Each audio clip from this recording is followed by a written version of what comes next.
저번 시간에 우리가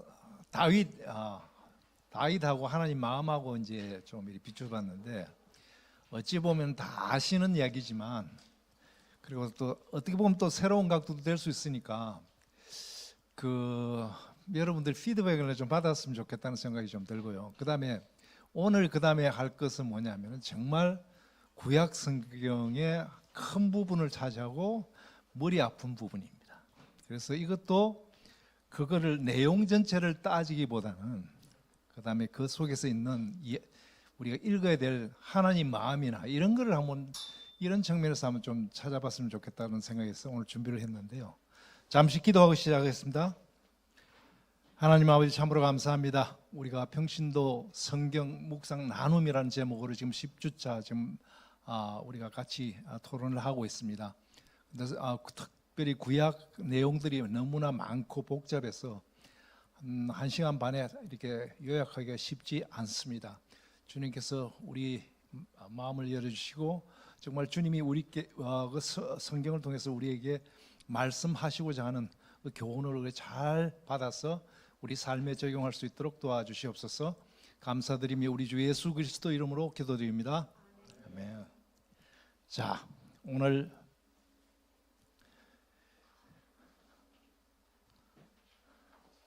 안 넘어갑니다.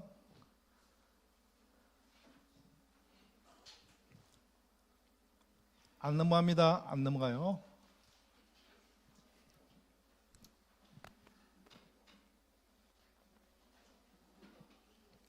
넘어갔습니다. 자, 우리가 10회 지금 하고 있는데, 지금 네 번째, 우리가 저번 시간 다윗하고 솔로몬, 다윗 쪽은 이야기는 많이 했지만 솔로몬은 만만 봤는데, 솔로몬 이후에 그 다음에 굉장히 한 800년 동안 굉장히 진행되는 그 과정에서 하나님이 말씀하시는 게 뭔가, 너무나 많은 내용, 사람들도 많이 있고 내용도 많고 사람들 관계도 많기 때문에 어떻게 보면은 거기에 리더십, 인간관계 모든 것들이 다 거기에 숨어 있을 가능성이 많죠. 그걸 통해서 하나님 마음을 우리가 좀 읽을 수 있지 않을까 이런 생각을 합니다. 자, 오늘 솔로몬에서 전반부 이렇게 할 텐데, 자, 여기 보시면은 오늘은 열왕기하고 역대기 중심으로 우리를 보겠습니다. 너무 내용이 많죠. 그리고 여기 보면은 분전을 왕국되고 난 다음에 왕도 있고 선지자도 있고 북도 있고 남도 있고 정말 진합니다. 그래서 이거를 전체 내용 거를 보는 것보다는 하나님은 왜 이렇게 복잡해 하시는가, 그걸 한번 우리가 좀 살펴보면 좋겠다는 생각에서 연결 묵상이라고 했는데, 하나님 마음 연결을 한번 해보고, 그 다음에 그 중에서 큰 그림을, 역대기가 굉장히 볼륨이 많거든요. 정신없어요. 그거하고 연결될 만한 게 뭔가, 에스라를 제가 한번 뽑았습니다. 역대기하고 에스라가 어떤 관계가 있을까? 하나님이 약간은 똑같은 마음을 갖고 우리한테 교훈을 주시는 것 같다는 생각이 들고, 그 다음에 또 뭐냐면은 열왕기하고 그 다음에 느헤미야하고 굉장히 내용이 비슷하고 하나님의 마음이 거의 같은 마음, 그런 내용들이 좀 있는 것 같아서 제가 감히 역대기하고 에스라하고 한번 붙여보고, 감히 열왕기하고 느헤미야하고 이렇게 붙여봤습니다. 이건 평신도 아니면은 불가능한 신학 들어가면 머리 아픕니다. 자, 그래서 소결론에서 열왕기에서 우리 하나님이 주시는 메시지가 뭐고, 그 다음에 에레미야에서 말씀 주시는 게 뭐고, 그 다음에 여기 보면 에레미야 중에서 18장 가면은, 좀 올려주세요. 됐습니다. 예레미야 18장 가면 토기장 이야기 있죠. 그거를 가지고 결론을 한번 내보도록 하겠습니다. 다음요. 전처럼 이게 좀 안 되니까 답답하네. 쭉 해가지고 한 페이지만 좀 해주세요. 자, 이 이야기는 뭐냐면은 우리가 모세오경부터 해가지고 여호수아 넘어가죠. 그 다음에 사무엘상 가서 우리 약속의 땅으로 들어가지 않습니까? 자, 그러면은 거기서 뭐 다 이렇게 좋을 것 같은데 들어가 가지고 왕이 한 3번밖에 120년쯤 있다가 그 다음에 120년쯤 있다가 그 다음에 어떻게 됩니까? 솔로몬 왕 때 그 아들부터 이제 북하고 남하고 나눠지죠. 그리고 우리가 알다시피 북은 쭉 가다가 BC 722년에 아수르한테 망하고 쭉 또 남은 쭉 가다가 586에 바빌론 우리가 포로 잡혀가는 거 있지 않습니까? 이걸 쭉 보면은 하나님이 정말 사랑하려고 이렇게 다 품었는데 이 백성들을 말을 안 들어요. 그 사랑의 메시지를 계속 거부하는 거예요. 이렇게 했다가 저렇게 했다가 별짓을 다 하는데 그게 몇 년 동안 400~500년 동안 하는데 참 하나님도 굉장히 이 시간에 고민이 많았을 것 같아. 사랑은 한다고 우리 창조 때부터 아브라함 때부터 계속 이렇게 이야기를 했는데 하도 말을 안 듣니까 지금 우리처럼 말을 안 들으니까 이게 고민인 거예요. 하나님 사랑하겠다는 의지는 분명히 있는 거고 그리고 하나님도 사랑이라는 게 감정의 베이스가 되지 않습니까? 주고받는 게 있는데 이 주는 거는 한없이 주는데 받아 돌아오는 거는 너무 작은 거야. 너무 실망스러운 거야. 그래서 그 내용을 이렇게 한 400년 동안 400~500년 동안 딱 담았다가 나중에 침묵도 몇 년간 합니까? 400년간. 나 침묵 400년이 그냥 있는 것 같지는 않아요.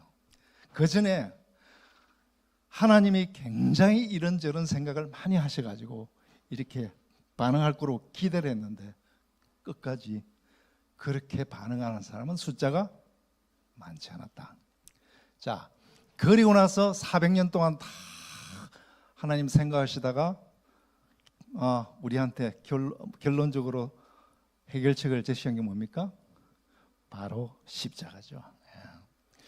요거를 보면은 중간에 있는 이야기가 어떤 데는 하나님이 의지적으로 했고 어떤 데는 또 사랑이라는 게 하나님 사랑이라는 게 양방향이니까 그러니까 이기적인 것도 있는 거죠.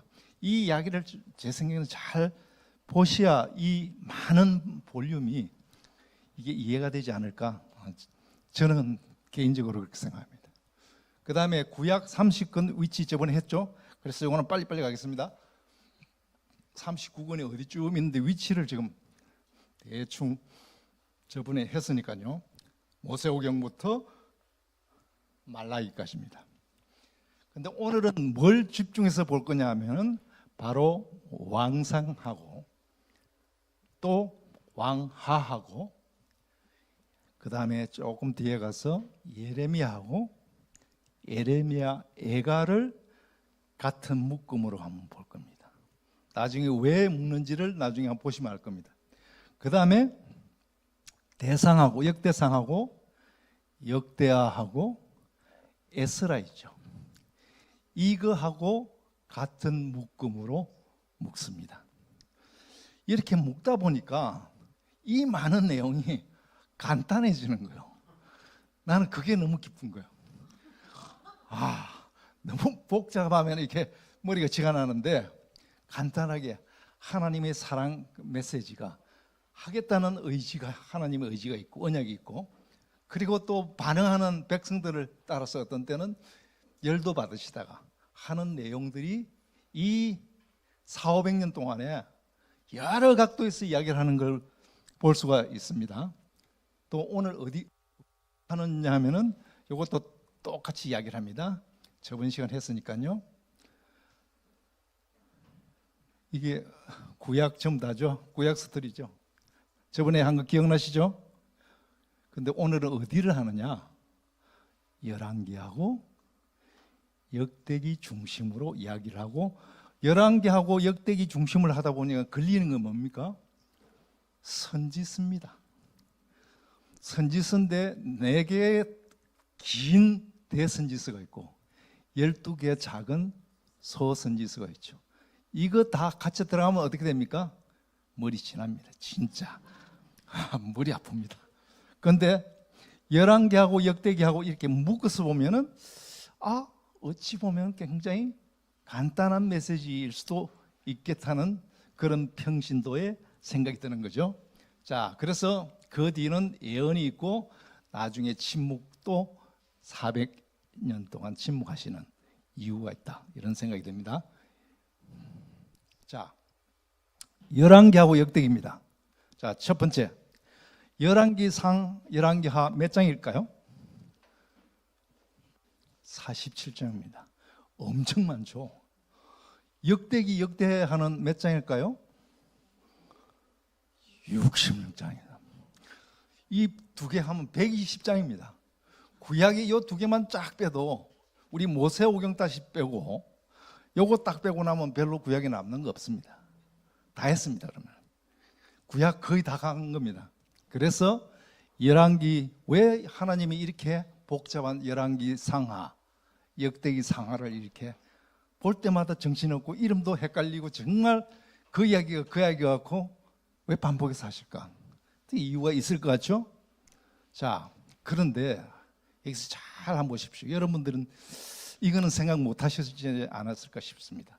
열왕기상 보면은 한 반 정도는 어떤 한 왕조에 집중이 되어 있어요. 어느 왕조일까요? 오므리 왕조입니다. 오므리 왕조는 오므리 이야기는 별로 없습니다. 누구 이야기 있습니까? 오므리 아들 누구? 아합 이야기했죠. 오므리 왕조인데 오므리 왕조 때 그 당시 보면은 오므리 왕조 때 제일 잘 나갔답니다. 그 지역에서 뭐 돈도 많이 벌고 나라가 굉장히 부강했다. 국경도 넓리고. 그런데 하나님은 최악의 왕조를 오므리 왕조를 썼을까? 거기 대표적인 악한 왕을 누굴 세웠다고요? 아합을 세웠어요. 그거. 그런데 거기에 보면 같이 나오는 사람이 있습니다. 누굴까요? 그 유명한 엘리야하고 엘리사입니다. 그래서 열왕기 상하를 어떻게 했느냐? 엘리야서, 엘리야, 엘리사서를 해야 되는 게 맞지 않나? 그죠? 딴 거는 무슨 선지서는 많은데 엘리야서 있습니까? 엘리사서 있습니까? 범위는 엄청 많잖아요. 자기 이상하지 않아요? 그 하나님이 왜 이렇게 오므리 왕조에 집착을 하고 아합에 집착을 하고 엘리사, 그 유명한 엘리야, 엘리사를, 예수님도 자주 언급하신 엘리야, 엘리사를 이렇게 자주 언급하고 열왕기에 썼을까? 자, 그 다음에 66장에 해당되는 여기 역대기 상하를 보면은 뭐냐 하면은 반 이상이 누구 이야기입니까? 다윗하고 솔로몬 왕입니다. 그것도 어떤 이야기입니까? 다윗은 하나님이 선택한 거고 좋은 이야기만 있습니다. 여기는 솔로몬 나쁜 이야기 많을까요? 좋은 이야기만 있습니다. 그리고 성전, 솔로몬 그러면 뭔 이야기 하겠어요? 성전 이야기만 드렸다 합니다. 자, 그리고 나서 나중에 분열 왕국은 반도 안 되겠죠. 막 순수한 이야기 적어놨습니다. 형식적으로 집어넣는 듯한 느낌을 받습니다. 그래서 이거하고 비교해 보면 이쪽 똑같은 이야기인데 열왕기상은 굉장히 좀 감정적인 것을 많이 타치하고 이쪽은 성전하고 율법 엄숙한 이야기만 되겠다 합니다. 그거가 굉장히 나는 이 볼 때 이 굉장히 범위가 넓지만 굉장히 중요한 부분이 아니겠느냐. 좀 새롭죠? 새로운 다입니다. 자, 일단 그 많은 양을 왕과 선지자로 나눠야 될 거 아닙니까? 왕과 선지자 하면 또 나누면 복잡하겠죠. 그러니까 저는 한 페이지에 하나 다 안 들어가면은 정말 저는 이해가 힘듭니다. 그래서 다 한 페이지에 집어넣으려고 그러니까 이게 또 티가 나겠죠. 예, 또 한 페이지에 집어넣도록 하겠습니다. 북왕이 이스라엘 저 왕이 몇 사람이라고요? 20명입니다. 남은요? 남도 20명입니다. 그런데 왕도 이야기하고 선지자도 이야기하는데 여기에 딱 주목되게 나타나는 사람이 누굽니까? 엘리야하고 엘리사입니다. 엘리야하고 엘리사가 북왕국만 포인트를 했겠어요? 남왕국도 마찬가지로 타겟을 하고 이야기를 한 겁니다. 그러니까 이게 다 끝이에요. 북왕 이스라엘의 20왕, 남도 20명의 왕, 그게 경고를 한 게 누가 경고를 했냐? 바로 엘리야하고 엘리사가 경고했다. 그게 스토리 전부 다요, 어떻게 보면. 자, 그런데 중간중간 상황에 맞춰서 이제 선지서가 나오죠. 뭐가 나옵니까? 요나하고 아모스, 호세아 나오죠. 요거 북이스라엘 망의정입니다. 그 다음에 또 어떻습니까? 오바다, 요엘, 그 다음에 미가하고 이사야는 동시대입니다. 미가는 어느 지방? 저 밑에 평지고 이사야는 왕족이냐? 저 예루살렘의 좀 높은 고원지에서 출생입니다. 그 이야기가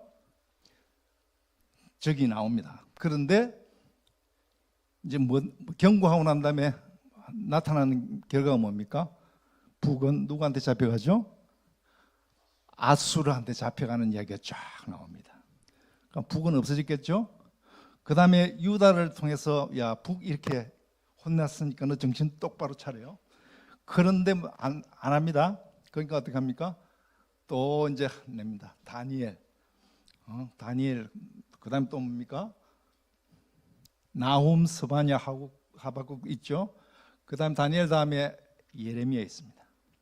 그 다음에 예레미야 다음에 에스겔 있습니다. 그리고 나중에 이것도 바벨론의 포로로 잡혀가죠. 그리고 나서 포로 잡히고 난 날 학개, 스가랴, 말라기라고 이제 다 보셨죠, 그죠? 필요하면 다 드릴 겁니다. 그리고 여기 에레미야하고 에레미야 애가하고 같이 붙어 있고 에스겔하고 에스더하고 같이 붙어 있고. 자, 그래서 여기는 에스라하고 느헤미야도 바벨론 포로 이후 포로 기한 때 있는 사람이죠. 자, 그러면은 이걸 정리를 하면 북왕 몇 명? 남왕? 자, 그러면은 대선지서 몇 개? 어디에 박혀 있는 거 알죠? 아까 얘기했죠. 다니엘, 레미야, 이사야, 에스겔 얘기했죠. 그 다음에 또 소선지서 다 계산하면 몇 개겠습니까? 12개 나오죠.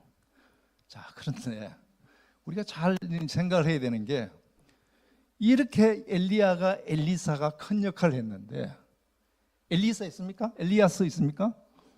엘리사스 있습니까? 그러니까 열왕기 상하는 엘리야 엘리사 이야기라 해도 과언이 아닌 거죠. 여러분 그런 것까지 생각 못 해보셨죠? 필요가 없는 거예요. 열왕기 상하가 다 엘리야 건데 엘리야 엘리사스를 따로 쓸 필요가 있습니까? 요것만 보면은 벌써 이제 감이 앞으로 어떤 이야기가 전개될지 대충 감이 잡혔을 겁니다.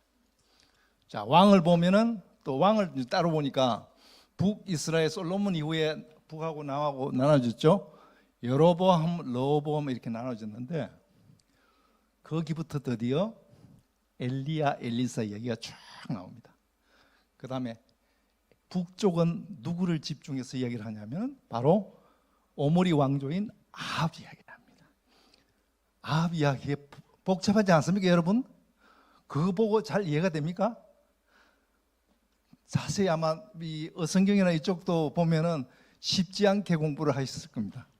자, 또 남쪽은 여호사밧 있죠. 거기부터 몇 대가 갑니다. 그리고 나서 나중에 북쪽은 악수의 점령을 받고 밑에는 누구한테요? 바벨론한테 포를 자는데 재밌는 게 여기서 나중에 또 이야기를 하겠지만 우리가 이사야나 이런 게 이야기할 때 굉장히 이때 괜찮은 왕이 누구라고 알려져 있습니까? 히스기야죠. 히스기야는 양면이 다 있습니다. 히스기야가 잘했는데 하나님이 기도해갖고 어떻게 됩니까? 15년 동안 생명이 연장되죠. 그때 뭘 잘못했을까요? 예? 예? 곳간에서 또 그거보다 더 큰 게 잘못한 게 뭘까요? 굉장히 중요합니다.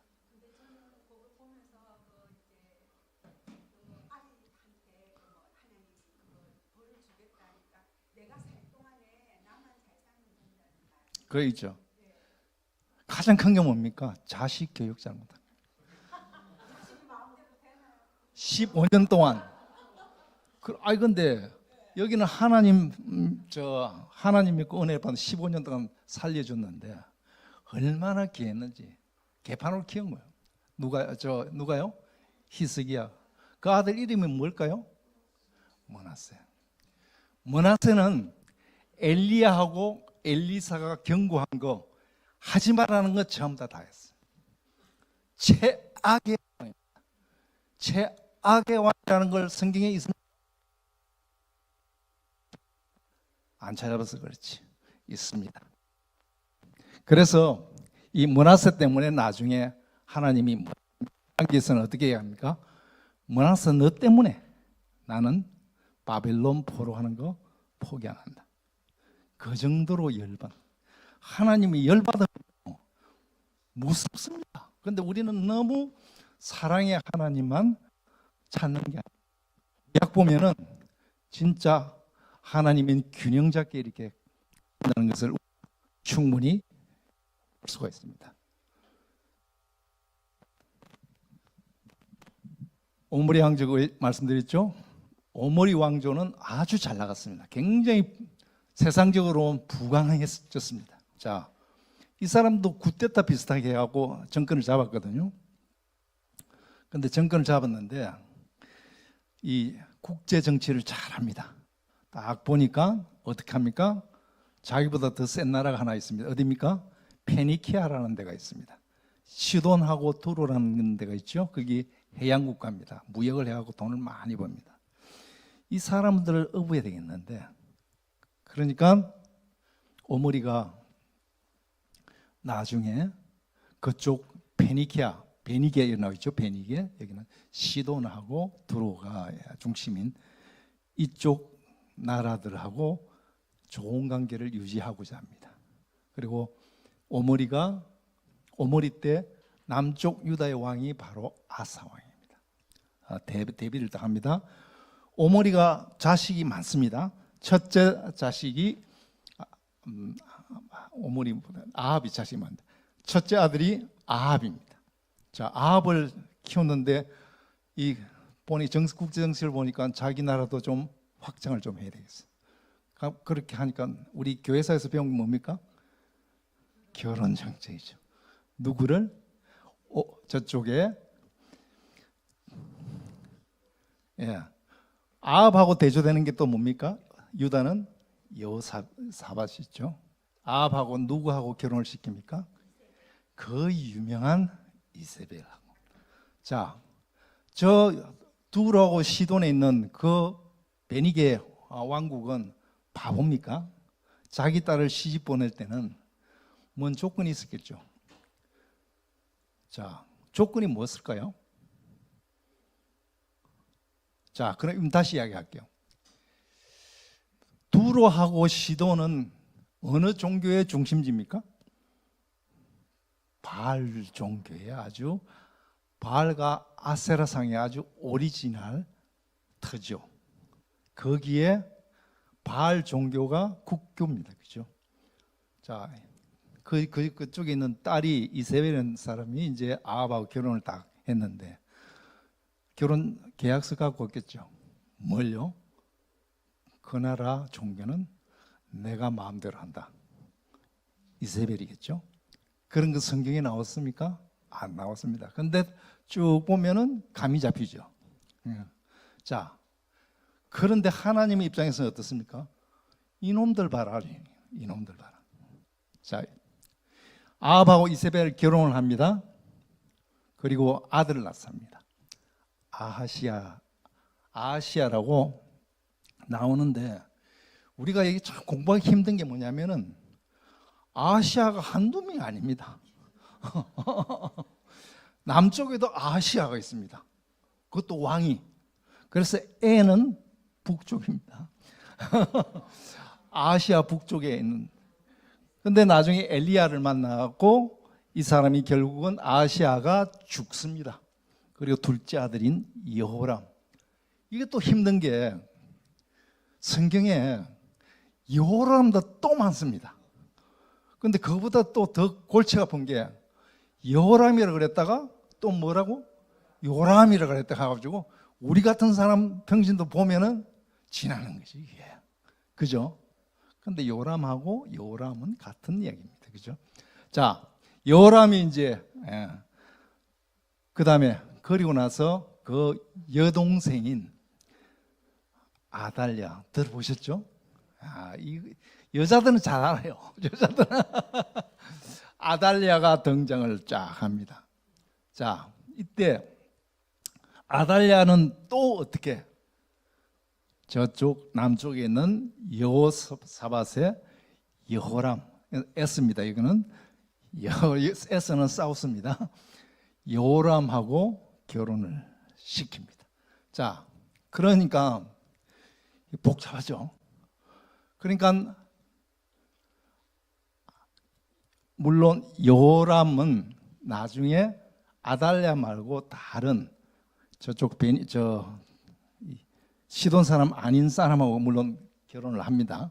왜 그런지 조금 이따 말씀드릴게요. 이 아달랴하고 여호람하고 해가지고 아하시아라고 아까 있습니까? 없습니까? 또 있죠. 그것도 S입니다. S. 이 아하시아를 낳습니다. 아하시아를 낳는데 아하시아를 저쪽에서 가만히 놔두지 않고 저쪽 요람 딸하고 같이 해갖고 사이로 삼습니다. 북쪽에 엮으려고 그러죠.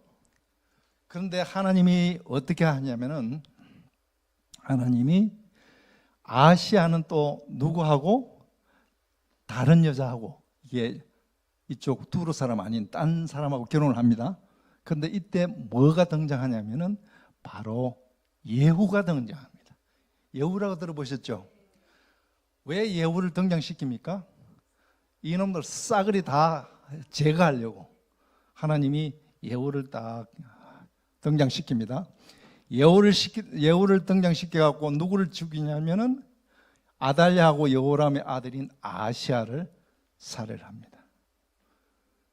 그러니까 이 미친 아달랴가 양 이렇게 된 거, 내 새끼들 왕족들 다 죽이고 자기가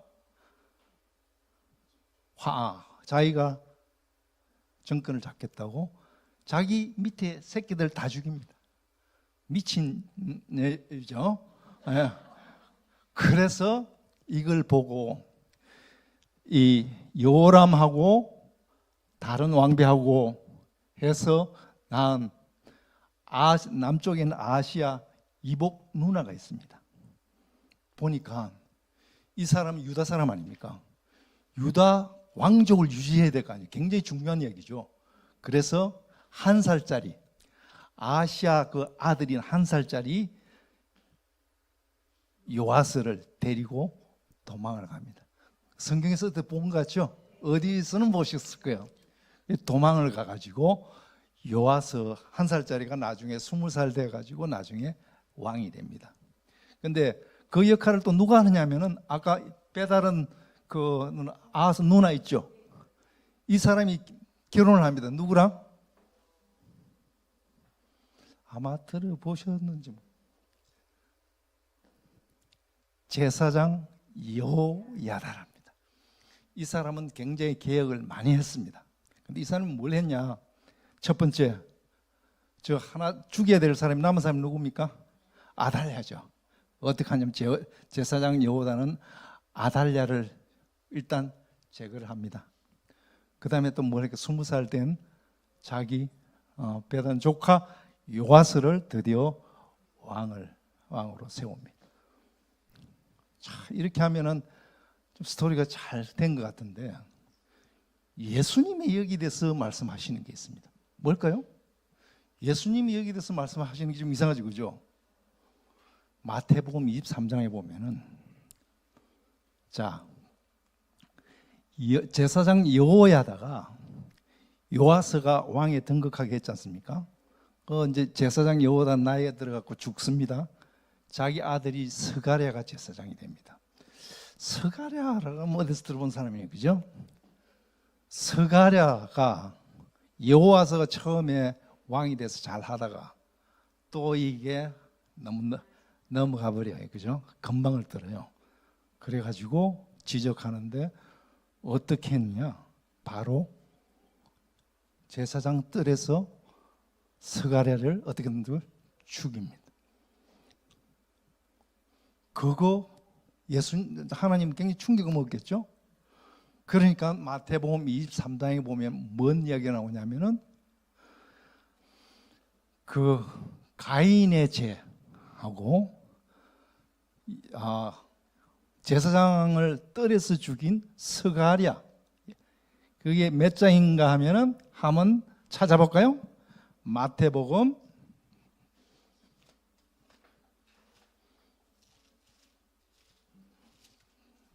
'오늘 천천히 하겠습니다. 안 되면 다음 주 뭐 하죠.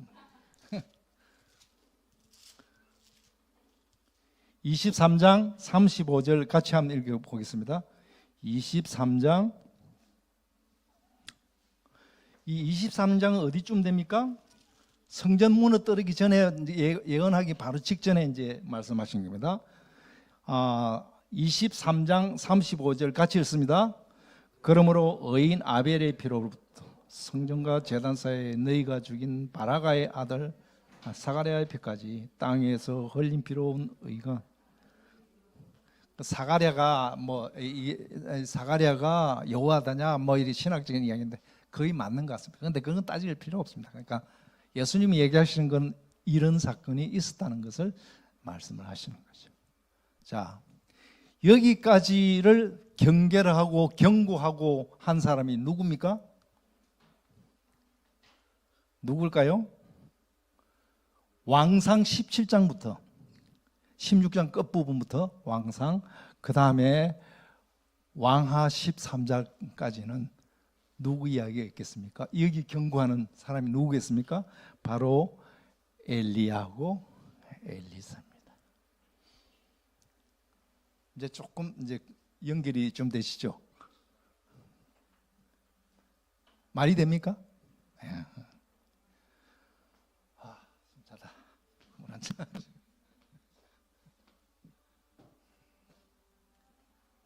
좀 새롭죠? 네. 그러니까 똑같이 이제 보면은 이게 열왕기상 열왕기 비교해보면 보면은 너무 머리 아파요. 땀 나요, 땀. 그러니까 이렇게 하면 하나님 입장에서 보면은 똑같은 이야기 반복하시는 거구나. 자, 그다음에 넘어가겠습니다. 북선지자입니다. 북선지자, 이게 지 마음대로 착 가져 이렇게. 내가 PPT를 했는데 저절로 이렇게 어떻게 됐는지는 모르고 이 장은 어떻게 안 되네요. 자, 여기서 보면 엘리야 엘리사 이야기를 하는데 양쪽에 딱 보면 엘리야하고 엘리사 이야기를 하려고 하는 거죠. 근데 뭐 요나, 아모스, 호세아가 어떤 이야기를 했고 이런 거는 여러분들 많이 들었을 거고, 오바다, 요엘, 미가서 뭐라고 한 것도 다 다시 빠꾸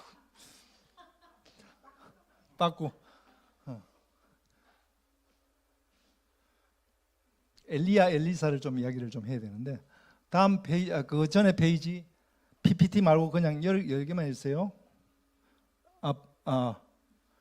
북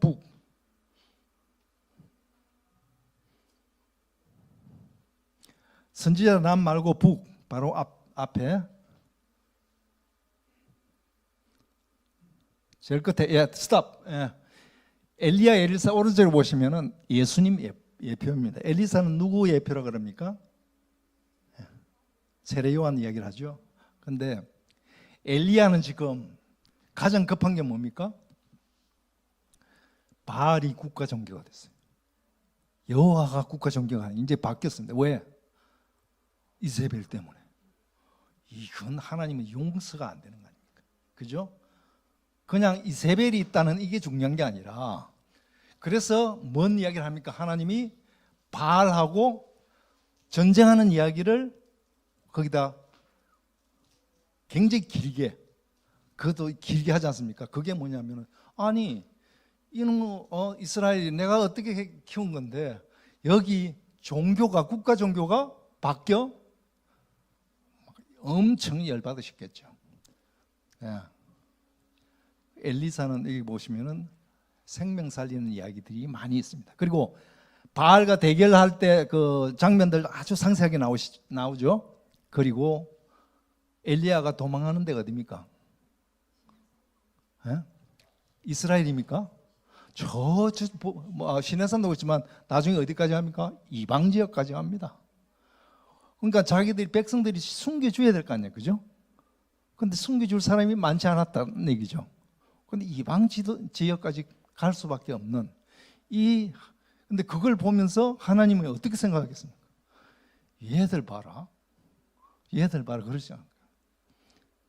우리 교회를 봐도 얘들 봐라, 이렇게 할 생각이 있는지도 모르겠습니다. 어쨌든가, 그래서 선지자 물론 선지자 북이스라엘 때 엘리야하고 엘리사 나타났지만 이거는 공히 어디 남까지도 다 포함한 것이다, 이렇게 보죠. 자, 이사야, 에레미야, 에스겔 이거 다 하시는 거니까 나중에 다음 시간에는 이사야를 좀 집중적으로 좀 한번 보겠습니다. 왜 그러냐면은 예수님도 그렇고 신약에 이사야를 엄청 많이 인용을 하거든요. 그러면은 구약에서 이사야 정도는, 딴 건 모르지만 이사야 정도는 하면 굉장히 깊이 팔 필요가 있다는 생각이 들죠. 미가부터 시고 다니엘. 그래서 이사야, 에레미야, 에스겔, 다니엘이 대선지서죠. 왜 대선지습니까? 양이 많아요, 양이. 대가 진짜 양이 많아. 자, 그리고 학개, 스가랴, 말라기가 있는데 말라기가 참 재미있습니다. 말라기 보면 뻔한 얘기 같고 뭐 새로운 게 하나도 없는 것 같은데 잘 한번 보시면은 구약의 어디라고요? 제일 마지막이지 않습니까? 한번 보십시오. 학개, 스가랴는 사실 그 스가랴 전반부는 초림 이야기고, 스가랴 14장 같은 경우는 계시록과 같은 재림 이야기입니다. 재림 때 스가랴 14장에서 무슨 얘기 나옵니까?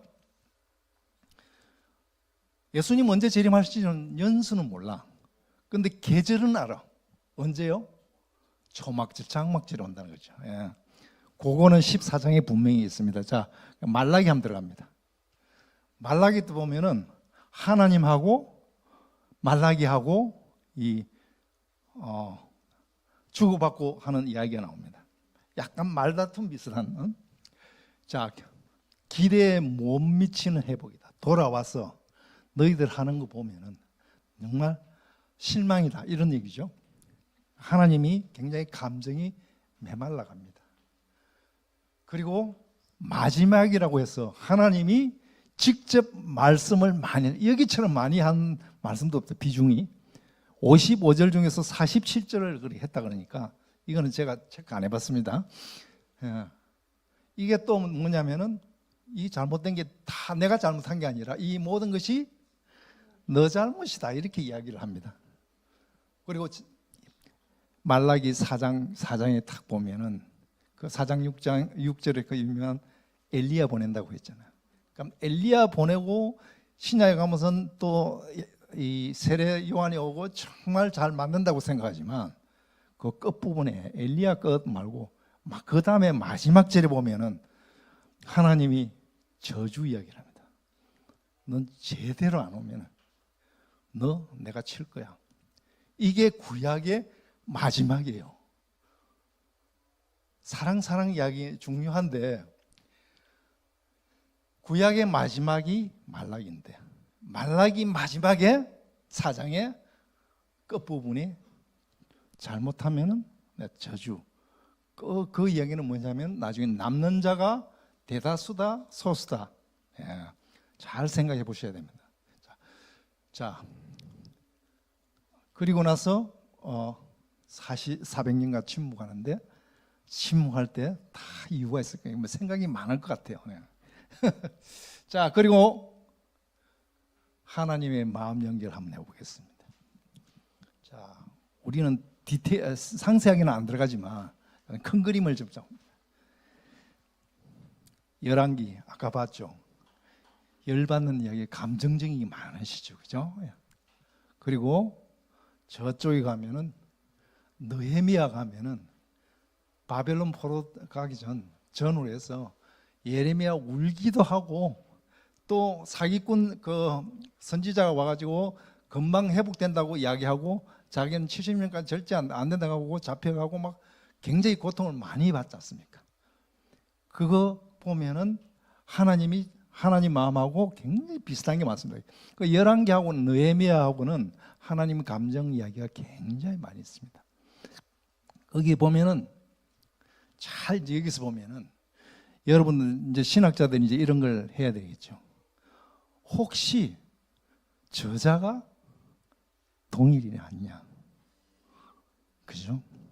저는 자꾸 보면 볼수록 저자가 같은 사람일 것이다.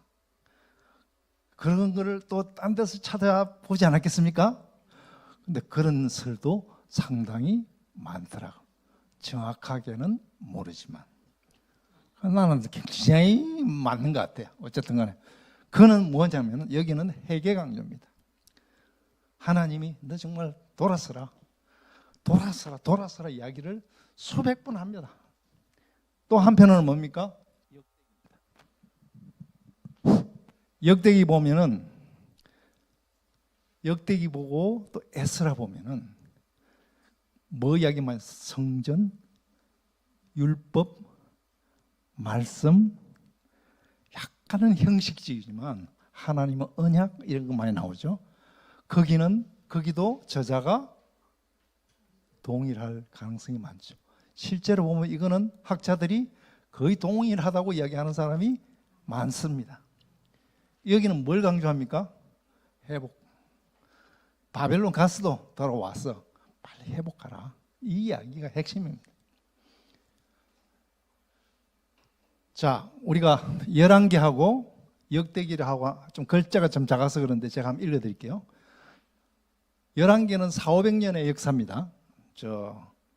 그 솔로몬 이후에. 자, 정치적이고 선지자적인 시각인데 역대기는 어떠냐면 역대기는 처음부터 뭐까지 나오냐면은 창세기부터 나옵니다. 창세기부터 나오고 예루살렘 멸망까지 이야기 나오고 종교적 제사장적 시각입니다.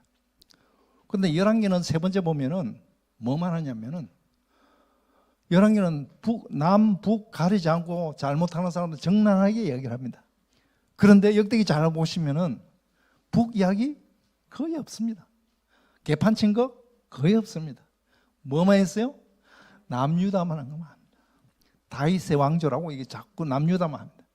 그 다음에 열왕기는 인간들이 하나님 사랑을 끝까지 잘 못 받아들이는 그 모습을 많이 부각을 합니다. 그런데 이쪽은 어떨까요? 하나님은 처음부터 창조를 하시고 끝까지 우리를 지켜주실 것이다. 우리를 버리지 않을 것이다. 그 이야기가 끝까지 성전 말씀 이런 겁니다. 그 다음에 열왕기는 부정적 시각이 많고 역대기는 긍정적인 시각이 많고 열왕기는 하나님 믿으면 똑바로 살아라. 개판치지 마라. 이제 이야기고 여기는 자든 성전에서 뭐 제사 의식들이고 이런 것만 주로 강조를 합니다. 느헤미야는 나중에 한번 아시겠지만 북이 그렇게 멸망을 하는데도 계속 개판칩니다. 하나님이 느헤미야를 통해서 몇 번의 경고를 합니다. 나중에 열받는 이야기들이 막 느헤미야 중간에 보면 야 너무하다. 그런 나중에 이 바벨론이 완전히 무너지고 나서 무슨 얘기를 합니까? 애가 쓰죠, 그죠? 얼마나 이건 뭐 정말 형편없는 거예요. 그런데 이 에스라 보면은 이 동일한 저자 아까 이야기했죠. 그러니까 이 여기 왼쪽에 있는 거는 느헤미야가 하나님이 마음을 읽어가지고 너 하나님이 이런데 너 정말 이럴래? 이 이야기가 에스라는 뭡니까? 기한하고 성전 짓자, 성전에 올라가자, 뭐 성전 이 이야기가 주로다. 그러니까 올라가자 이야기가 많이 합니다. 여기 역대기도 올라가자 어디로? 예루살렘 성전으로 올라가자. 거기 가면 다 해결되는 것처럼 약간 형식적인 그런 게 좀 많죠. 동일한 저자. 그러니까 하나님 마음은 한때는 한쪽은 내가 사랑해야 되겠다는 의지적인 결단도 있고 또 한쪽은 감정이 하도 개판을 치니까 이 두 개가 의지적인 것, 감정적인 것 이 두 개가 붙어서 계속 우리한테 말씀을 하시는 게 아닌가 이런 생각이 듭니다. 자, 아까 지금 설명을 드린 유대 성경은 어떻게 되냐면 순서가 이렇게 되어 있습니다. 모세오경하고 선지서하고 나중에 성문 등등 해가지고 제일 마지막에 유대 성경이 제일 마지막에 뭘까요? 역대기입니다. 그러니까 유대 성경의 마지막은 역대기는 끝부분이 뭐라고 얘기할까요? 굉장히 중요하겠죠. 한번 볼까요?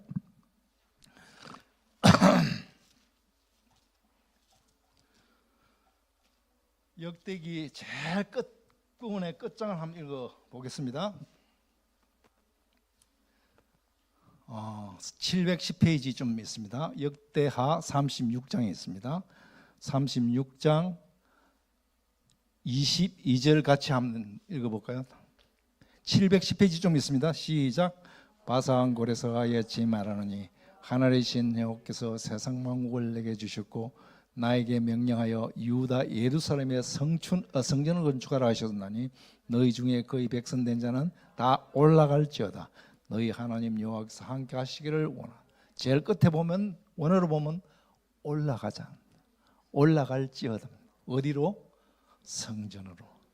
성전으로 올라가면 다 되는 듯한 느낌을 줍니다. 그죠? 아까 말라기하고는 좀 틀리죠, 그죠? 예. 시각이 좀 틀린 겁니다. 자, 그 마지막 건축할 성전에 올라갈지어다. 에스더도 보면은 다 올라갈지어다. 어디로? 처음에 돌아와서 폐허된 성전 보고 그쪽으로 갑니다. 그리고 또 스룹바벨 해가지고 이제 스룹바벨이 누굽니까? 제사장이죠. 왜 왕족이죠? 누구의 자식입니까? 마중에 보시면은 바벨론에 가가지고 마지막 왕하고 같이 밥을 먹은 사람이 있습니다. 누굴까요? 여호와긴입니다. 기님. 그 여호와 굉장히 복잡한 맞죠 거기도. 근데 그 왕의 손자가 스룹바벨입니다. 그러니까 스룹바벨이 돌아오는 게 굉장히 중요하죠. 왜? 다윗 왕 영주. 거기서는 자기들이 성전에 희생제물 뭐 이런 거 했습니까? 그쪽에는 뭐가 있습니까? 시나고그 그 해당밖에 없죠. 거기는 이제 돌아와서 성전을 짓죠. 그럼 성전을 지니까 제일 먼저 하는 게 뭡니까? 제물 드리고. 그럼 누가 와야 됩니까? 제사장이 누가 옵니까? 그죠? 제사장이 따라오는. 그래서 스룹바벨하고 여호수아하고 같이 오는 거예요. 자, 이거는 여기 이야기할 거 아닌데 어떻게 또 샜네. 자, 일반 성경은 아까 말씀드린 대로 마지막 절 돌이키지 않으면 어떻게 해요? 내가 치를 거라고 이야기를 합니다. 그러니까 우리가 성경이 굉장히 양이 많지만 그러니까 둘 다 맞는 이야기지만 균형을 잡는 것이 교회 공동체도 개인도 보면은 한쪽으로 치우치면 안 되고 하나님을 양쪽으로 균형을 잡는 것이, 이게 깨지면 어떻게 된다고요? 교회사에서 뭡니까? 맨날 싸움박질. 지금 현대는요 또 싸움박질입니다. 그거 말씀을 깊이 안 하면, 깊이 공부를 안 하면은 여러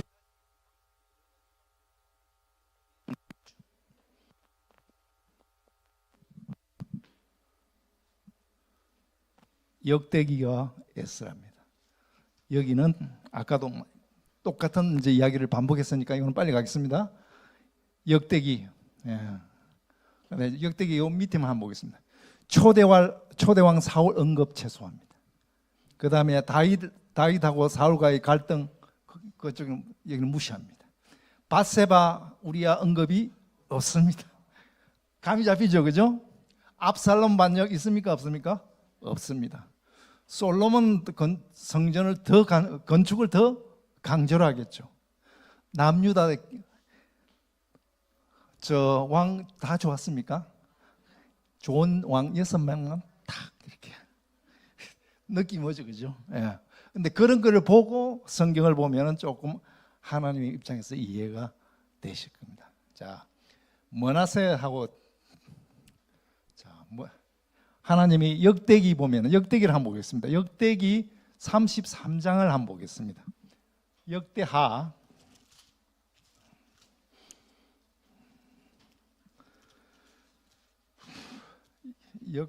33장을 보시면 33장 9절을 한번 보겠습니다. 703페이지 좀 있습니다. 구약 703페이지 좀 있습니다. 33장 9절입니다. 같이 읽겠습니다. 유다와 예루살렘 머나세의 게임을 받아 악을 행한 것이 여호와께서 이스라엘 자손에서 멸하신 모든 더 심한. 자, 그리고 또 하나, 그 다음에 10절부터 13절까지 같이 읽겠습니다. 여호와께서 머나세와 그의 백성들에게 있으니, 그래서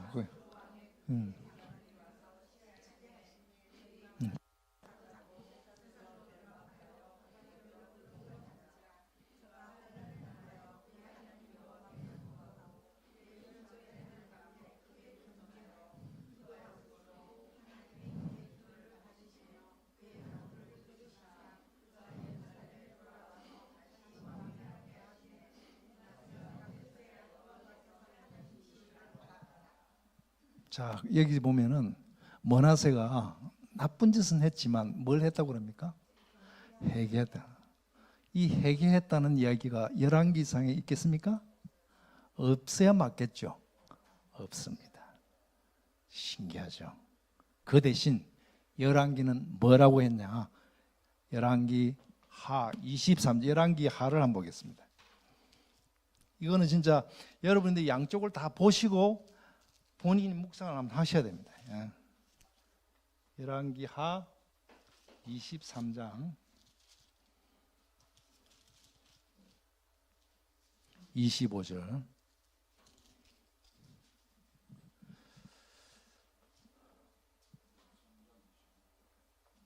자, 같이 한번 읽겠습니다. 요시아와 같이 마음을 다하여 뜻을 다하며 힘을 다하여 모든 여호와여 요시아와 정도 없고. 자, 26절요.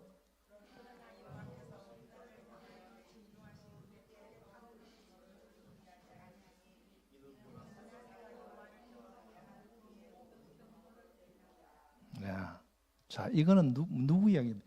여기 누구 왕 이야기 나옵니까? 요시아 나오죠. 요시아는 누굽니까?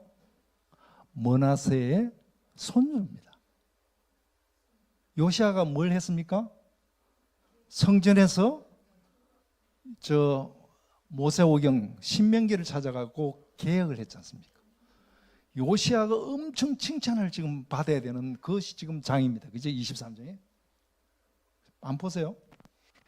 왕하 23장은 요시아를 칭찬하고 막 이렇게 해줘야 됩니다. 그런데 그게 줍니까? 26장이 줍니까? 26절이 줍니까? 그러나 그러면서 누구 이야기입니까? 나 머나세 그놈 때문에 내가 이해되시죠? 하나님도 열받으시면은 무서워요. 그죠? 야, 나는 이게 자기 손주가 그렇게 잘했는데, 손주 잘한다고 칭찬해 줘야 되는데, 나중에 요시아는 나중에 싸움하러 갈 때 죽게 만들어줍니다. 예? 그런데 하나님이 잊지 않는 한 사람이 있습니다. 뭐요? 머나세야. 어떤 짓을 했길래? 엘리야하고 엘리사하고 하지 말라는 건 다인 거죠. 자기 아들을 흰놈 거기 꼴짜기에 주의금, 이게 자든 못된 짓은 다인 거예요. 그때 머나세가 그때 세상적으로 어떻겠습니까? 아까 오므리 왕조 있죠. 그때보다 더 좋았어요.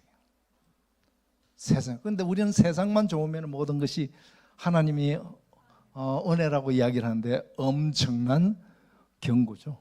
진짜 큰 이 경고를 우리 현대교회는 전혀 신경을 안 쓰고 있죠. 예. 이것 때문에 어쩌면은 모 교회, 모 공동체 때문에 내가 그냥 안 있겠다. 그거 어떻게 알아요? 진짜 무서운 얘기입니다. 자, 에스라 이야기를 아까 또 했으니까 빨리빨리 하겠습니다. 아까도 말씀드린 스룹바벨 이야기를 합니다. 그거는 여호와긴의 손자라고 그랬죠. 자, 그 다음에 제사장 예수아가 와야 되겠죠. 왜? 거기는 해당이었는데 해당은 못하지 않습니까? 근데 여기서는 제단이 있으니까. 그 다음에 레이집, 여기는 에스라는 자턴 올라가자. 어디로? 성전 레이집하고 올라가자가 아주 핵심입니다. 예. 그래서 우리가 이게 혼합 결혼하지 말고 좀 개혁하자는 이야기가 에스라죠. 자, 그리고 나서 이제 또 하나 다른 묶음이 있죠. 열왕기하고 느헤미야입니다. 열왕기 아까 오므리 왕족 이야기를 했죠. 엘리야 등장하고 엘리사 등장하고 북의 심판에도 남유다는 계속적으로 말 안 듣는다. 그때 하나님 마음이 어떻겠어요? 머나세 이 보면은 해도 너무하다. 이제 그 이야기를 하는 거죠. 그리고 열왕기 말고 느헤미야는 어떻게 하냐? 느헤미야도 똑같습니다. 앞으로 시적 표현하고 느헤미야가 사역한 게 한 40년 되거든요. 별 이야기가 다 있습니다. 그런데 나중에는 어떤 이야기 하냐면은 하나님이 모세하고 사무엘이 와서 쟤 좀 봐주십시오. 중보기도해도 어떻게 한다? 나 안 됩니다. 엄청난 지금 이런 소리가 안 들립니까? 사무엘이 중보한다 그래도 난 안 되겠다. 이 이야기가 엄청난 거죠. 하나님 마음. 우리 그때만 그랬겠어요? 모르죠. 예. 자, 소결론. 아까 말씀드린 대로 북왕 오므리 왕족 기억나시죠? 엄청 노했습니다. 그리고 아들 와합, 더 악한 아들인데 어떻게 해요? 이세벨하고 결혼을 합니다. 엄청 열받죠. 그래서 국가 종교가 바뀌었다고. 자, 엘리야, 그 다음에 엘리사, 이 사람이 어떤 역할을 했는지 이해가 되시죠? 아주 이제는 어떻게 되느냐? 선택을 해라고. 돌아오든지 안 그러면은 북처럼 박살이 나든지. 그 다음에 북하고 난 다음에 한참 시간을 줍니다. 어떻게? 남한테.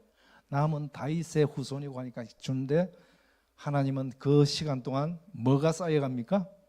진노가 단계별로 쌓여갑니다. 도저히 참을 수가 없어서 드디어 어디요? 바벨론으로 가는 거죠. 연결되시죠? 자, 이거 제가 작년에 한다고 꽤나 시간 투자했습니다. 근데 이거는 진짜 하나님 마음이 아닌가 싶습니다. 나중에 여러분들이 예레미야가 굉장히 길지 않습니까? 예레미야가 굉장히 깁니다. 그래서 대선지사죠. 근데 하나님의 감정 레벨하고 시간 지나서 한번 쭉 보시면은 창세기부터 시작해가지고 창세기 어떻습니까? 하나님 사랑의 우리 형상대로 한 사랑의 대상으로 창조했죠. 그런데 6장 가면은 내가 괜히 창조했는가 봐. 그렇게 후회하죠. 그리고 또 모세 또 홍해를 건너가가지고 또 십계명 준다고 이리 왔는데 또 사람들이 또 송아지 잡고 해가지고 모세야 쟤들 안 되겠다. 다 없애버리고 너랑 다시 시작하자. 그 이야기하죠. 또 했는데 또 나중에 저쪽 가니까 뭡니까?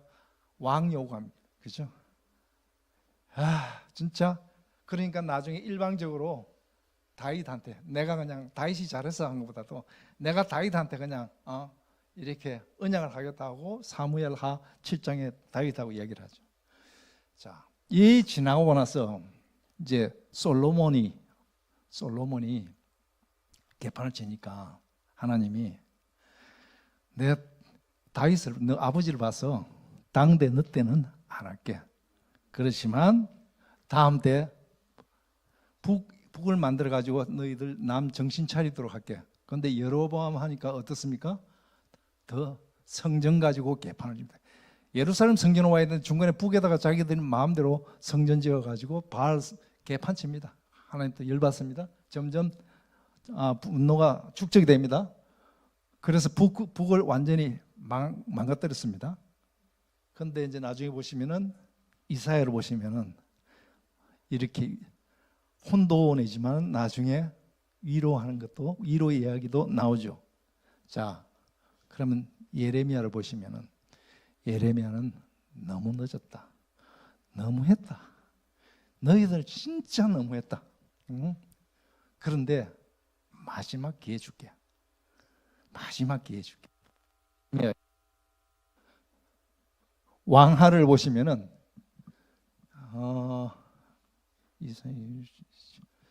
왕하를 보시면 아까 므낫세 이야기했죠. 근데 므낫세가 해도 너무했어. 근데 므낫세가 그렇게 했기 때문에 그 손자인 요시야가 그렇게 잘해도 엄청나게 잘한 거거든요. 그거 별로 신경 안. 그럼 정신 차리고 가야 되는데 너희는 또 그런다. 그런데도 또 그런다. 그러니까 느헤미야 혼자 저 한 개만 쓴 게 아니라 너무 눈물이 나니까 예레미야 얘가 따로 쓴 거죠. 자, 이게 대립되는 게 아까 역대기 이렇게 느헤미야는 그렇게 감정적으로 막 하나님이 열받아가 폭발 직전에 가신 그런 그 감정을 이해를 하면서 한편으로는 역대기 저자 그다음 에스라 저자는 성전으로 올라가서 이 모든 걸 하나님이 다 회복시켜 주실 거라는 희망을 가지고 나온 게 예레미야하고 역대기죠. 자, 예레미야 한번 더 이야기했습니다. 예레미야를 보시면 몇 장까지 있냐면 52장까지 있습니다. 그런데 앞부분에 1차 바벨론 포로 갈 때 2차 3차 바벨론 포로 갈 때 쭉 이야기가 나오는데 자, 첫 번째는 이겁니다. 이혼정서. 경고를 계속 한 번 하는 게 아닙니다. 자, 경고를 줍니다. 누구한테는 한쪽한테 야, 북쪽 내가 이혼정서까지 써주지 않냐? 너 받지 않느냐? 그리고 보시면은 또가 엄청 많습니다. 또 그러냐가 이 예레미야 보면 엄청나게 많이 나옵니다. 그리고 경고. 어찌 너가 그럴 수가 있냐? 내가 또 어찌 가만히 있을 수가 있냐? 이 이야기가 계속 반복적으로 나옵니다. 나중에 성경 예레미야를 한번 읽어보십시오. 그러면서 주 대상을 누구로 하냐면은 바로 지도자들, 선지자, 제사장, 왕족들 합니다. 해도 너희들 너무하다. 해도 거짓 선지자들 내가 70년 겪어야 된다 그랬는데 거짓 선지자 딴소리 또 하고 있다. 이러면서 해도 너무한다 그럽니다. 아까도 말씀드렸죠. 모세와 사무엘이 와서 빈다 하더라도 난 절대 안 돌아선다. 그리고 여기에다가 바로 뒤에 나오는 대선지서가 뭡니까? 에스겔입니다. 에스겔을 보면은 이 비슷한 이야기가 또 나옵니다. 뭐라고 나옵니까? 자, 에스겔 14장 12절 한번 보겠습니다. 지루하시죠?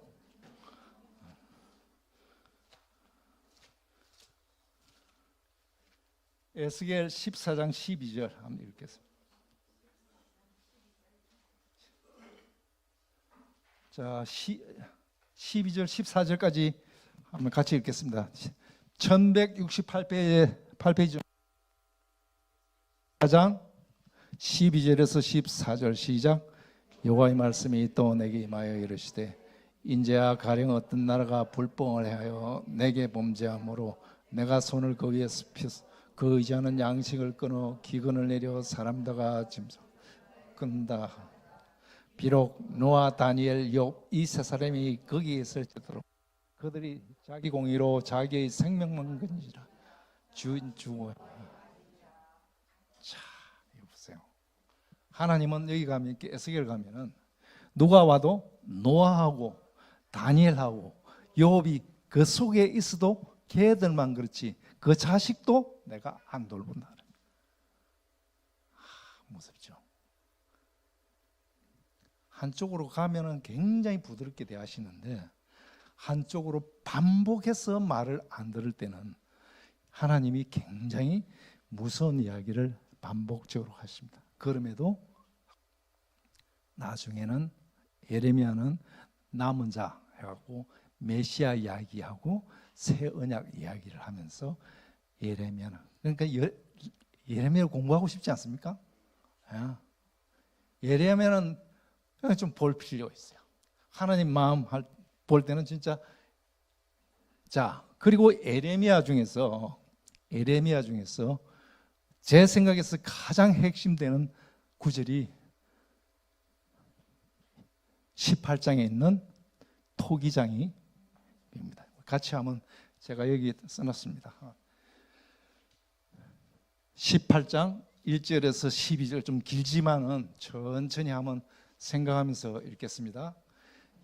여호와께로부터 예레미야에게 임한 말씀에 이르시되 넌 일어나 토기장의 집으로 내려가 거기서 내 말을 너게 들려주려 하시기로 내가 토기장의 집으로 내려가서 본즉 그가 농로로 진호로 만든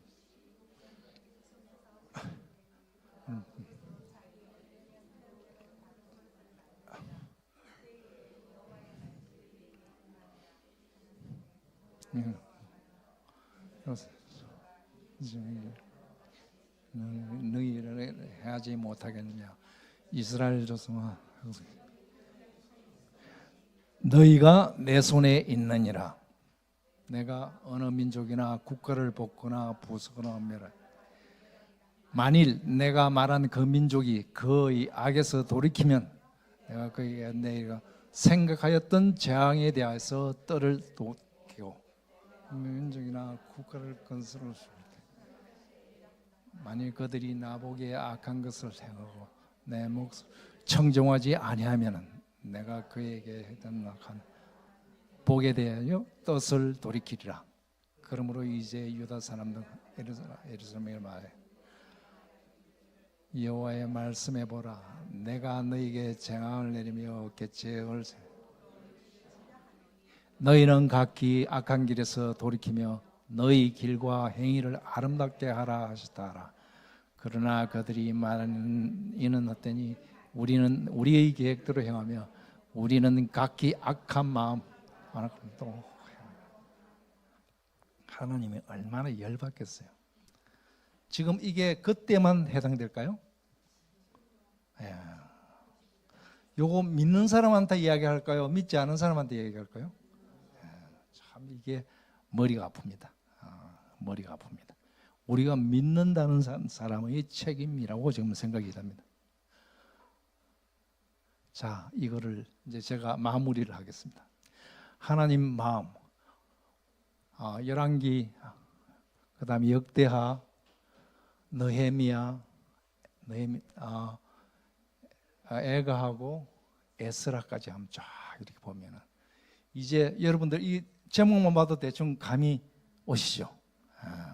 비록 양이 요거하고 이 구약 모세오경만 빼면은 나중에 다음에 할 이사야만 빼면은 구약 그 다 했습니다. 자, 거기서 보시는 메시지는 어떻게 보면은 굉장히 단순합니다. 토기장의 비유 어떻습니까? 만약 이러면 이렇고, 그 다음에 만약 우리가 돌이키면 하나님도 돌이키고, 만약 우리가 그렇지 않으면 하나님도, 우리는 돌이키거나 말거나 하나님이 다 해주시겠다고 너무나 익숙해 있죠, 그죠? 이거는 명확하게 우리한테 들리는 목소리가. 또 신약 이야기 이런 거 하지 마세요. 예정론 뭐 자유의지 이런 이야기 하시면 머리 아픕니다. 자, 여기 보면은 예레미야 17장 10절에 보면은 돌이키라 이야기하면서 나 여호와는 심장을 살피고 폐부를 시험하고 각각 그의 행위와 그의 행실대로 보응하리니. 그냥 하는 모양새를 보는 것이 아니라 어디서 본다고요? 심장이나 폐, 마음에서 우러나서 하나님을 사랑하는 마음에서 할 때 그 모습을 내가 꼭 다 카운트할 것이다. 겉으로 하는 것은 바리새인처럼 위선하는 것은 절대 나는 카운트 안 할 것이라는 이야기죠. 굉장히 중요한 얘기 같지 않습니까? 예. 자, 공동체. 또 예레미야는 특이한 게 또 있습니다. 공동체 이야기를 쭉 하다가 개인 이야기를 하는. 왜 그러냐면 공동체가 워낙 말을 안 들으니까 그런 거 아닌가 이런 생각이 듭니다. 자, 예레미야 31절 한번 보겠습니다. 예레미야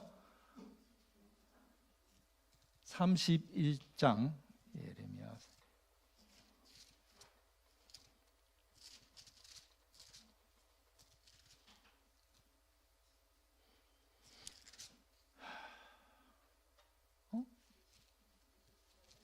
31장? 내가 잘못했네. 예레미야는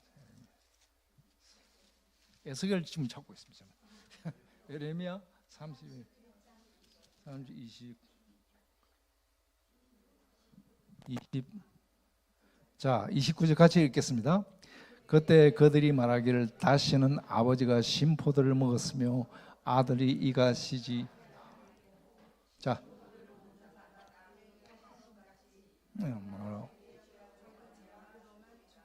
이 무슨 소리요?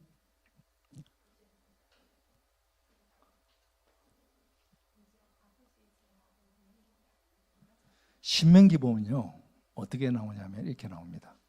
너 아버지 잘못하면 아들도 책임을 묻겠다 그랬습니다.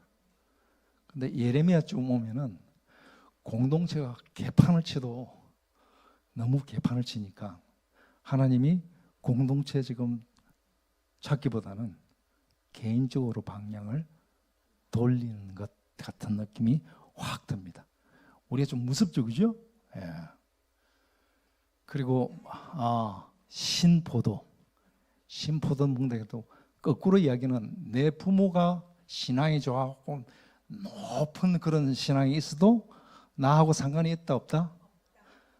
내 부모가 잘못했어도 나한테 신앙에 영향이 있다 없다? 각자 책임이야. 참 무섭지 않습니까? 근데 이거를 예레미야 전체 흐름을 쫙 보면서 31장에 이런 이야기를 왜 썼을까? 그죠? 하나님도 너무 지겨워하실 것 같다는 생각이 좀 드는 거죠. 우리가 공동체가 중요한 건 맞지만 공동체가 잘해야죠. 근데 예레미야는 워낙 자기가 40년 동안 계속 경고하고 했는데 말 안 들으니까 요거를 쓴 거 아닌가 이런 생각이 듭니다. 자, 오늘 결론입니다. 이 예레미야하고 이게 다 주는 이 교훈은 뭐냐면은 저는 똑같은 게 반복된다 그랬죠. 성경은 구약이나 신약이나 똑같습니다. 흐름은 똑같은데 거기에 저는 핵심이 꽂히는 게 뭐냐면은 산상수훈입니다. 왜? 산상수훈은 하나님을 따르는 사람의 라이프 스타일이에요.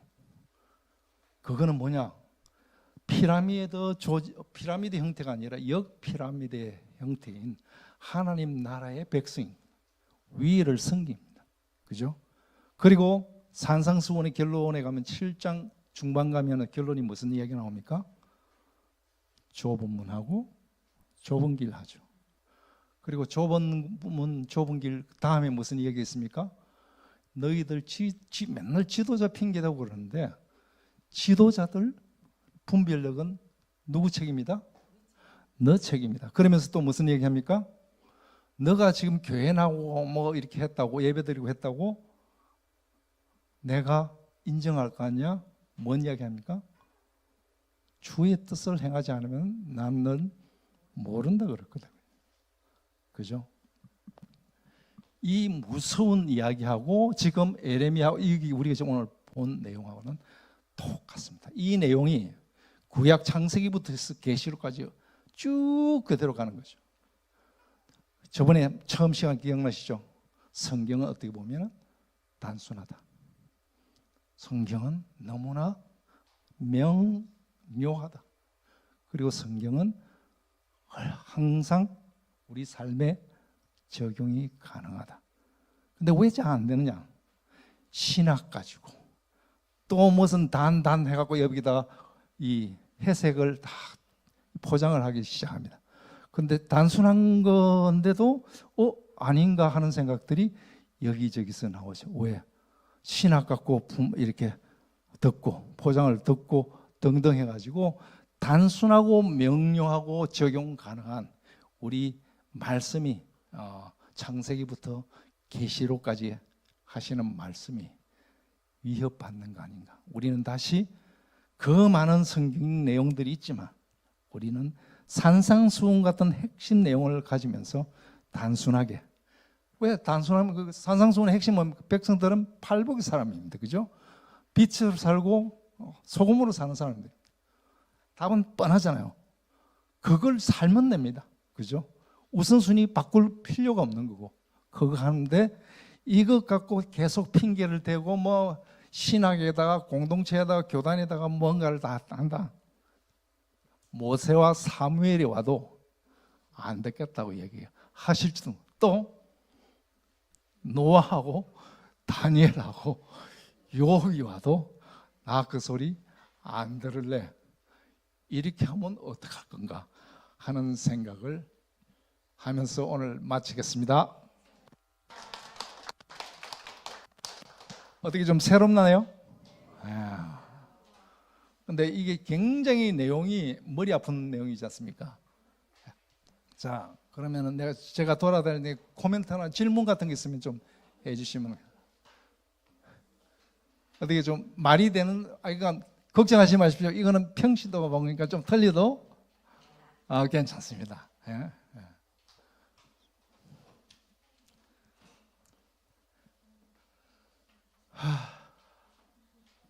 어거지를 했네. 코멘트나 질문 없습니까? 네.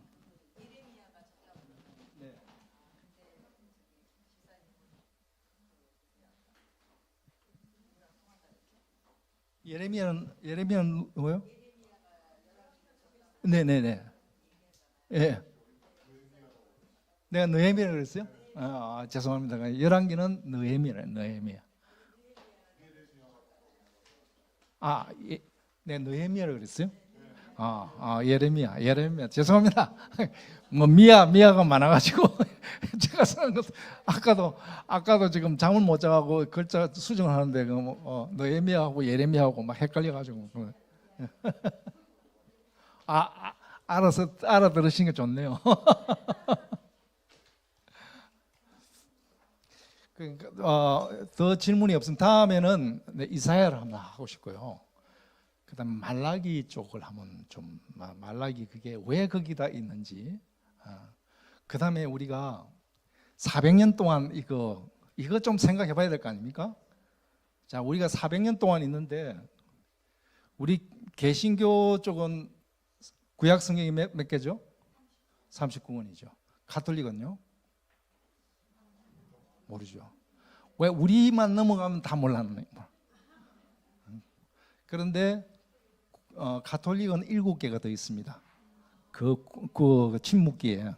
그런데 침묵기 안에는 그 7개 성경이 하나님 이야기 하나도 없어요. 그러니까 개신교에서는 하나님 말씀 없다. 근데 그 안에 뭐가 있는 정도는 우리가 아는 것도 이단으로 안 얘기지겠죠. 그런 것도 한번 좀 생각을 한번 해봤으면 좋겠다. 그리고 거기서 보는 게 뭐냐면은 우리가 처음에 마태복음 가면은 헤롯 나오죠. 바리새인 나오죠. 갑자기 말라기까지 바리새인 이런 게 있습니까? 그거를 조금 연결해 갖고 여기는 왜 나오는지 그거하고 연결 좀 해야 될 거 아니겠습니까? 그러니까 처음에 와서 마태복음만 보면 누구 낳고 누구 낳고 누구 하는데 갑자기 헤롯이 갑자기 튀어나와요. 그죠? 이제 그런 거를 우리가 같이 연결을 한번 해보는 것이 좋지 않을까 하고, 그 다음에 우리 교수님이 굉장히 좋아하시는 그 누가복음 가면 누가복음하고 사도행전하고 병행구절로 해가지고 제가 그 부분을 우리 같이 하면 그러면은 좀 성경 보기가 좋겠죠. 예, 그래서 한번 그런 시도를 한번 해보도록 하겠습니다. 감사합니다.